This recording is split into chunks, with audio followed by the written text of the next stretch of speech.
Donc, je m'appelle Alain Crave, je travaille à l'Ausure et mes thématiques de recherche, ce sont les flux sédimentaires, comment les modéliser, mais aussi comment les mesurer. Donc, on m'a demandé aujourd'hui de faire un focus sur la mesure des flux. Alors, ce que j'ai essayé de faire, c'est, à travers cette présentation, c'est de brosser un état général de l'état de l'art en quelques minutes sur comment on mesure les flux et sur surtout les interrogations que pose cette mesure. Alors, ça doit être ça. Voilà, très bien. Donc, ma présentation est décomposée en deux parties. Une partie, ça va être plutôt poser les questions et, qui a trait à la problématique de la mesure des flux. Et la deuxième partie, c'est en fait sur les moyens de mesure. Alors, une des caractéristiques des flux sédimentaires, c'est en fait vous avez des gradients très importants dans le système d'un cours d'eau en ce qui concerne les flux sédimentaires. Sur la partie supérieure, vous avez plutôt des particules fines qui vont se déplacer de façon rapide. Et sur la partie proche du fond, vous allez avoir des particules grossières qui vont se déplacer de façon lente. Alors quand je dis de façon lente, c'est à l'échelle, on va dire, d'un an. Vous allez avoir des temps de phase statique très importantes. Et donc si on fait une moyenne à l'année, eh ben, ces particules-là vont avoir une vitesse de déplacement beaucoup plus lente. Alors ça va poser un problème de mesure, parce que vous allez mesurer des choses qui ne vont pas à la même vitesse et qui n'ont pas la même taille, et a priori qui ne vont pas rester, en fin de compte, dans la lame d'eau de la même façon. Et donc, en fait, on traduit ça par des modes de déplacement différents. Alors, suivant la question que vous vous posez, eh ben, la mesure du flux sédimentaire va avoir une certaine incertitude. Je développe, c'est-à-dire que si vous posez un problème d'érosion, vous allez plutôt travailler sur les volumes, sur les masses.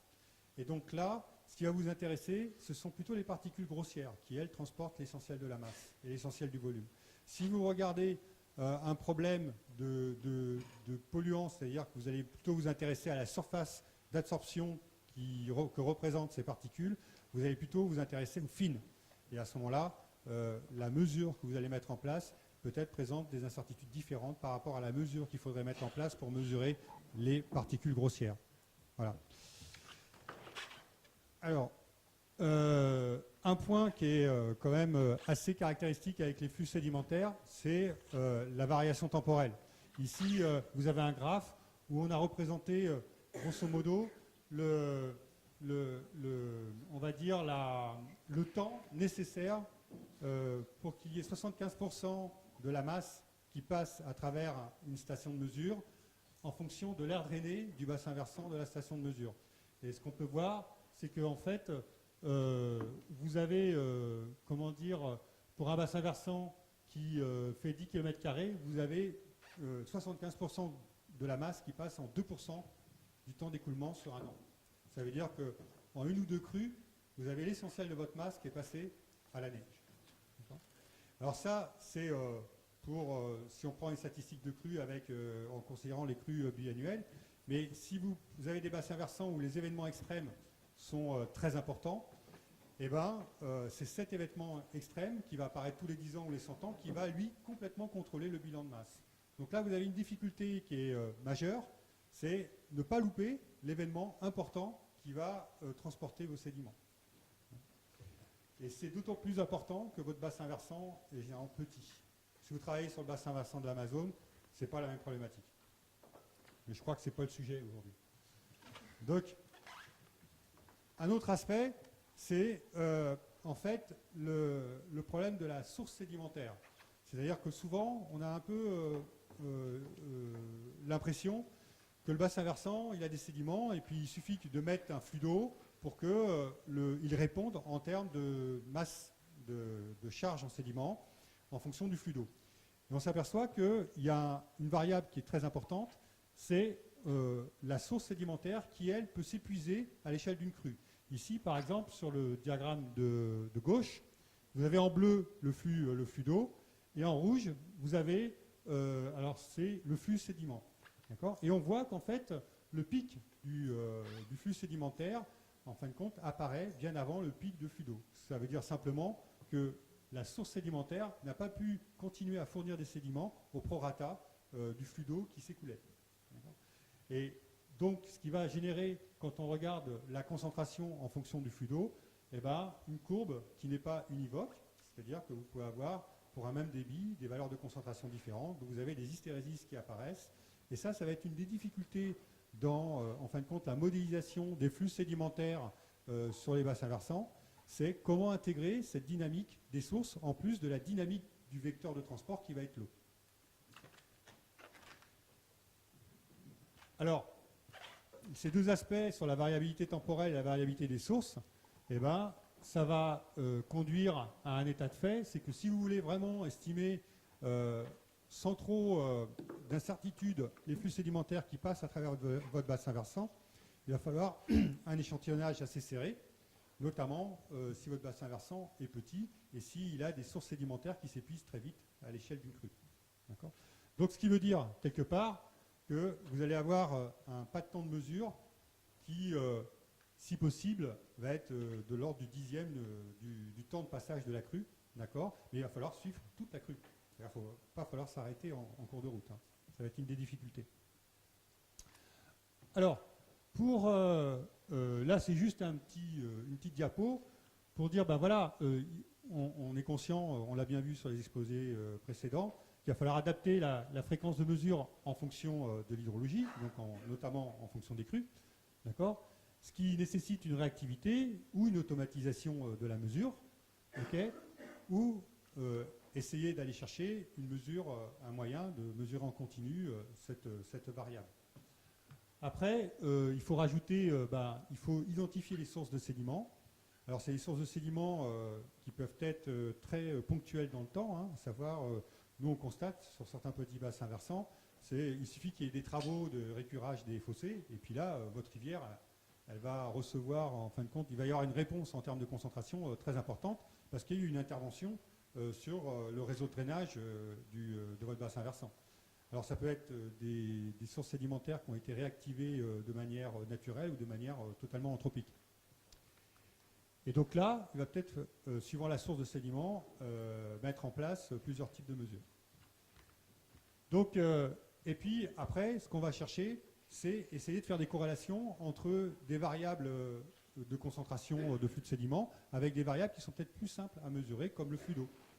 Même si le flux d'eau, déjà, il y a des difficultés, on va essayer de mettre en place ces relations-là. Mais pour mettre en place ces relations, il va falloir un jeu statistique important. Et donc là, constituer une chronique avec un suivi en continu dans différentes cas de figure, avec une gamme de débit très importante.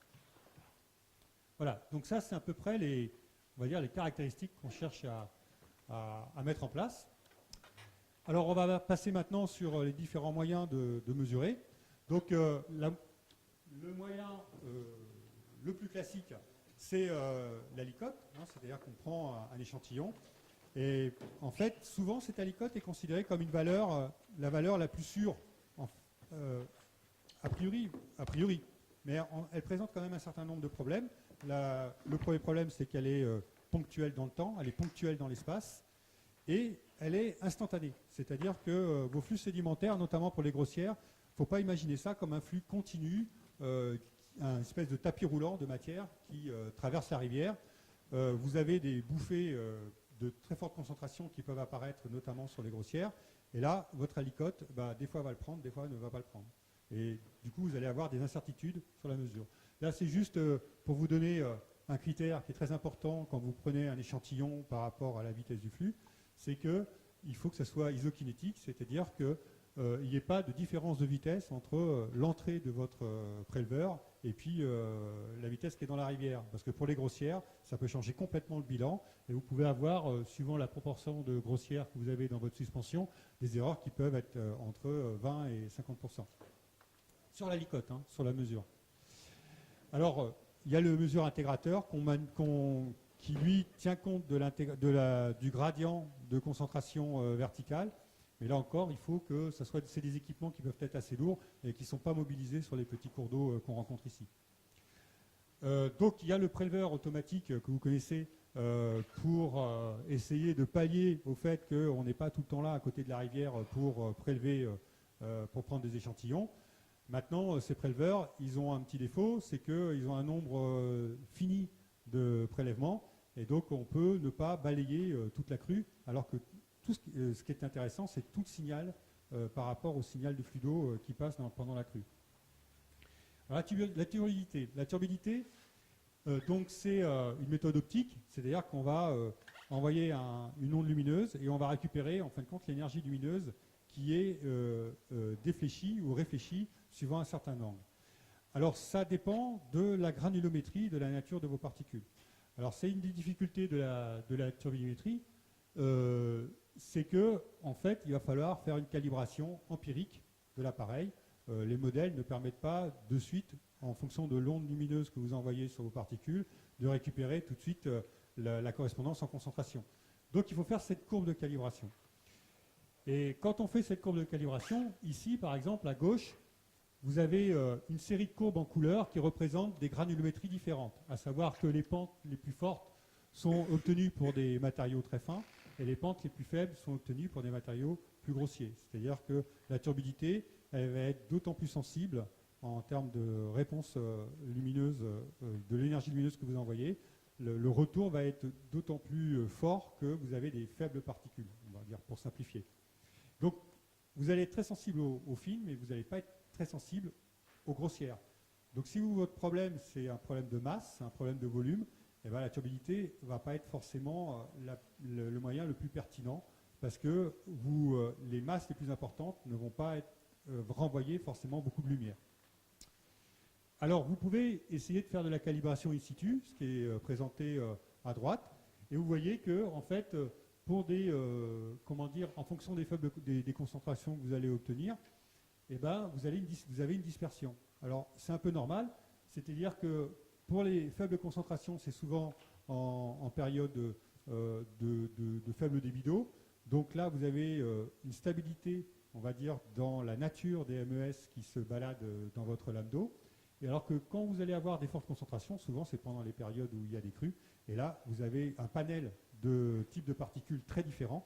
Et donc là, vous allez avoir votre turbidité qui va fluctuer du fait que vous allez avoir des réponses qui vont correspondre à des granulométries très différentes. D'accord ? Et on a bien vu avec les courbes de calibration que vous avez des sensibilités différentes de votre turbidité en fonction de la granulométrie.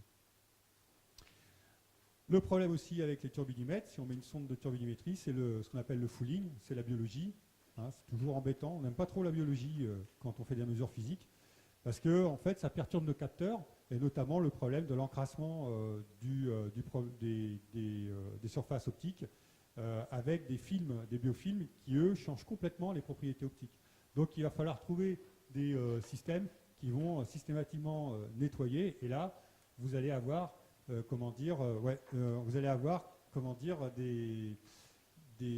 coûts qui vont venir de matériel plus cher, parce qu'avec plus de mécanique pour pouvoir faire un nettoyage efficace. Un autre moyen sur lequel on fait des études, donc là c'est plutôt du développement, c'est comment utiliser les appareils acoustiques qui servent à faire de la mesure de vitesse d'eau et notamment de débit d'eau pour récupérer une information sur la concentration en particules qui renvoie en fin de compte ce signal sonore qu'on envoie dans l'eau pour calculer la vitesse de l'eau. Donc c'est le problème, je pense que certains d'entre vous ont déjà entendu parler des ADCP. C'est des appareils qui sont utilisés pour faire des courbes de tarage maintenant dans la plupart des DREAL. Et donc en utilisant ces appareils, donc qui vous donnent un champ de vitesse. Ici, par exemple, en rouge, c'est les fortes vitesses d'eau, et puis en bleu, c'est les faibles vitesses d'eau. Bon, là, c'est une section un peu particulière puisque c'est au Pérou, mais on les utilise ici, donc ça donne à peu près ce même champ de vitesse. L'idée, c'est que là, vous avez une information qui est très haute résolution, spatialement. Donc là, vous n'êtes plus dans votre problème, où est-ce que je vais mesurer ? Je mesure tout, d'accord, avec très haute résolution. Et c'est de transformer, pour chaque pixel de cette information, de transformer le signal acoustique que l'on reçoit, l'amplitude, en concentration. Donc, le travail de recherche, il est là-dessus. Ce que je vais juste vous montrer, et je vais terminer par là, c'est qu'on a fait des essais sur l'Amazon, parce que je travaille aussi sur l'Amazon, et donc j'avais développé un appareil acoustique qui permet de faire des mesures. Et voilà ce qu'on obtient comme image, c'est-à-dire qu'avec du traitement du signal, on peut séparer l'information qui est propre au film de l'information qui vient des sables, parce que je parle d'information acoustique. Et ce que vous avez là, en teinte d'échelle de couleur que vous avez à droite, donc à droite vous avez des grammes par litre, et ce que vous avez en tache jaune, en fait, c'est les bouffées de sable qui transitent, en fin de compte, au-dessus des dunes de fond qui sont au fond de l'Amazone. Donc, ce genre de technique, le gros avantage de ce genre de technique, c'est qu'elles ne sont pas vraiment intrusives. C'est des profileurs, c'est-à-dire qu'on peut être à une certaine distance et on va mesurer sur toute une distance, en fin de compte, plusieurs cellules de mesure. Ce qui permet d'avoir des images, après, derrière, de concentration. Voilà. Et après, c'était un tableau récapitulatif. Je vais m'arrêter là parce que comme ça, ça peut servir de support aux questions. Où je représente, en fait, entre l'échantillon, l'optique et l'acoustique, qui sont vraiment les trois approches pour faire de la concentration, pour mesurer de la concentration, les avantages, les inconvénients, et puis les tarifs, à peu près, grosso modo, de ces approches. Alors, on revient à cette question-là. C'est le problème que l'embouchure, l'embout, enfin oui, c'est l'extrémité du préleveur, la manière de le positionner, en fait, va dépendre de la vitesse de l'eau. Vous voyez le problème? Donc, il faut, ça dépend si, encore une fois, si on s'intéresse à des problèmes de... Si l'essentiel de la masse dans votre cours d'eau passe via des particules fines, il n'y a pas trop de soucis. On va dire l'orientation, l'angle ne va pas changer grand-chose. Là où ça va poser des problèmes, c'est dès qu'il va falloir, s'il y a une partie si vous vous intéressez à la masse et qu'il y a des sables qui circulent, effectivement, la façon de disposer, d'orienter l'embout par rapport au courant va être importante pour pouvoir capturer efficacement les sables qui circulent dans la masse d'eau. Et là, je n'ai pas de réponse, il n'y a pas de recette. Hein. Il y a aussi le positionnement de la sonde par rapport à la hauteur d'eau dans le cours d'eau. Oui. Donc c'est là la problématique en fait, parce que suivant le débit qu'il va avoir dans le cours d'eau, le positionnement de la sonde, sur votre schéma, là, le premier schéma que vous avez montré justement qui montre les turbulences qu'il y a dans le cours d'eau, voilà celui-là, la sonde, déjà, la sonde, on va la mettre pas très loin du rebord. Pardon, de la verge. Hein, du rebord. Et donc, bon, là, déjà, ça pose un petit souci. Et en plus, le fait qu'il y ait des turbulences, eh bien, on va prendre ou pas le flux. Il sera différent. Alors, nous, comment on travaille par rapport à cette question-là? On sait qu'il y a un problème dans la mesure. C'est-à-dire que quand on prend un échantillon, toutes les questions que vous venez de poser se posent. Donc, ce qu'on fait, c'est qu'on répète. C'est-à-dire qu'on va prendre un échantillon, on va en prendre 10, et on va regarder, on va faire une espèce de calcul d'incertitude à travers un écart type sur la représentativité de la mesure que l'on fait. Et ça, c'est quelque chose qui est rarement fait. Et vous faites un composite ou vous avez évité les 10? Non, on prend les 10. Non, on ne fait pas un mélange après. Ouais. Non, la question, c'est quand je prends ce volume-là, de cette façon-là, est-ce que j'ai une variation à conditions stables dans ma mesure? C'est le problème de la répétibilité. Alors c'est lourd, hein, on peut se le permettre parce que c'est notre métier, mais c'est comme ça qu'on fait, parce que ce qui est important, c'est en fait, c'est pas d'avoir, on va dire, à notre niveau, vu les problèmes que l'on rencontre, il faut connaître en fin de compte la variabilité de la mesure. C'est aussi important que de faire une mesure. Et donc c'est ça qu'il faut mettre en place pour dire, voilà, quand je fais telle chose, je connais ma variabilité. En fin de compte, c'est ce qu'il faut faire. C'est pas de se dire, est-ce que quand je bouge là, je vais être meilleur ou non. C'est j'ai les moyens dont je dispose. Il y a un côté très pratique dans la mise en place des choses, et donc par rapport à la logistique que j'ai mise en place pour pouvoir faire cette mesure-là, quelle est la variabilité à cette condition-là? Et cette variabilité va évoluer en fonction du débit, hein, ça c'est clair, c'est évident. Mais normalement, on travaille tout le temps comme ça. Mais il faut se permettre de faire 10 analyses au lieu d'une pour avoir une variabilité. Alors on le fait, on va dire, sur 2-3 cas de figure pour connaître l'incertitude de notre résultat. On ne le fait pas tout le temps, hein, sinon on ne pourrait pas. Alors c'est vrai que les capteurs optiques, par exemple, comme ils mesurent, on peut leur demander une mesure à haute fréquence, et bien tout de suite, au lieu d'avoir 10 échantillons, on en a 1000. On a 1000 mesures. Et donc avec ces 1000 mesures-là, eh ben, on peut faire une étude statistique pour dire quand je mesure une turbidité, eh ben, elle varie dans une plage qui est de temps avec une distribution statistique qui est de temps. Et donc on sait que ma valeur optique, ma turbidité varie de temps. Après, donc on a une espèce de calcul d'incertitude sur la valeur de la turbidité plus ou moins temps. Et on va la convoluer à la courbe de calibration qui, elle aussi, a une incertitude. Et on fait un calcul d'incertitude. Et à partir de là, on a une mesure avec une incertitude. Et c'est normalement, toute mesure devrait être attachée à son problème d'incertitude. Et du coup, la question ne se pose plus dans ces termes. Non, je connais mon incertitude, je travaille avec. Je ne sais pas si j'ai répondu à la question, mais... J'aimerais bien poser une question. Est-ce qu'il y a des chantiers en Bretagne où il y a ces instruments? Comment vous avez fait vos choix? Alors, je sais que, bon, il faudrait voir avec Catherine exactement, il y a certainement, je pense qu'à Kerbernès, si vous suivez des chroniques, on essaye de comparer différentes sondes de mesure entre les échantillons qui sont pris avec des bouteilles et puis des sondes de mesure qui sont plutôt des sondes optiques, mais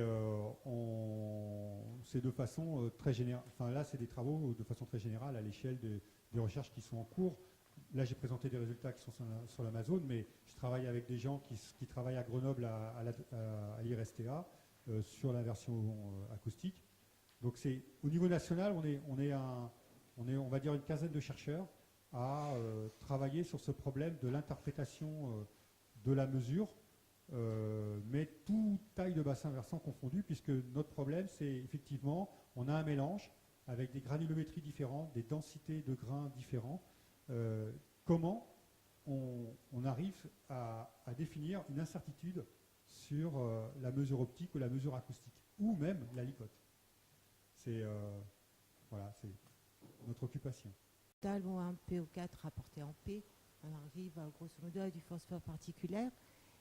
Et de faire la corrélation entre les MES, des fois on voit qu'il y a une forte corrélation entre les MES et le phosphore particulier calculé de cette façon. Et sur d'autres points, il n'y en a pas.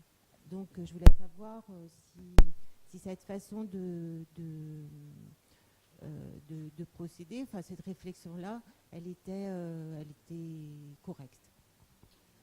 C'est on va dire, alors moi je suis pas en train de... Je suis plutôt quelqu'un qui regarde plutôt les problèmes de masse, pas les problèmes de qualité attachés aux sédiments, pas pour l'instant. Mais ce que j'ai pu comprendre des collègues qui étudiaient cette question, il y a pas mal de gens qui font une approche empirique comme vous faites. Mais c'est vrai que les résultats disent que suivant les bassins, on est sur des rapports qui peuvent varier de 1 à 4. Donc ils appliquent un coefficient, mais c'est de façon très statistique. C'est-à-dire que c'est pour faire des bilans, on va dire, sur des plages de temps assez longues, pour, en fin de compte, minimiser ce problème de dispersion des valeurs en fonction du flux d'eau. Mais ils font comme ça aussi pour faire des bilans.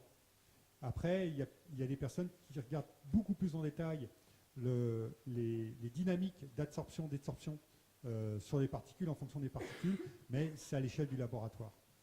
Et donc faire le transfert du laboratoire au problème de la rivière, c'est qu'on tombe sur le problème de la variabilité des particules, et là on retombe sur un problème statistique.